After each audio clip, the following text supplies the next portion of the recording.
In today's video, I'm going to teach you how to add another account in Zoho Mail. Adding an external email account to Zoho Mail can help you manage multiple email addresses from one place, making your life just a bit easier.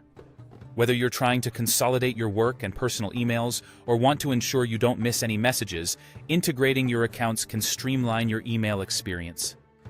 Let's walk through how you can do this step by step. First, you'll need to log into your Zoho Mail account. Open your browser and enter mail.zoho.com, then sign in using your credentials. Once you're in the main inbox, direct your attention to the top right corner of the screen, where you'll find the gear icon, often used as a universal symbol for settings. Click on this icon to dive into your mail settings.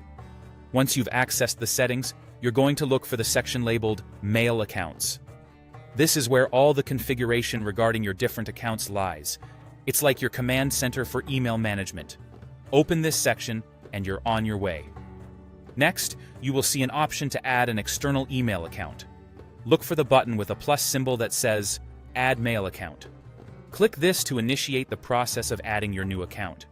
This will lead you to the next critical step: choosing the account type and provider. At this point, you need to decide on how you'd like Zoho to connect to your email account. There are two protocols you can choose from: IMAP, which is recommended for its ability to sync emails across all your devices, and POP, which downloads emails to one device. After deciding on the protocol that suits your needs best, it's time to choose your email provider from options like Gmail, Outlook, Yahoo, or select Other if your provider isn't listed. Now comes the part where you'll enter your account details. Start with how you'd like your name to appear in Zoho.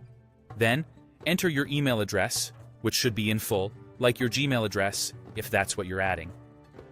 Next are your incoming and outgoing server settings. For example, if you're adding a Gmail account, you need to use imap.gmail.com for incoming and smtp.gmail.com for outgoing. You will also need to check your provider's documentation for the correct port and whether you should use SSL/TLS settings. Lastly, provide your username,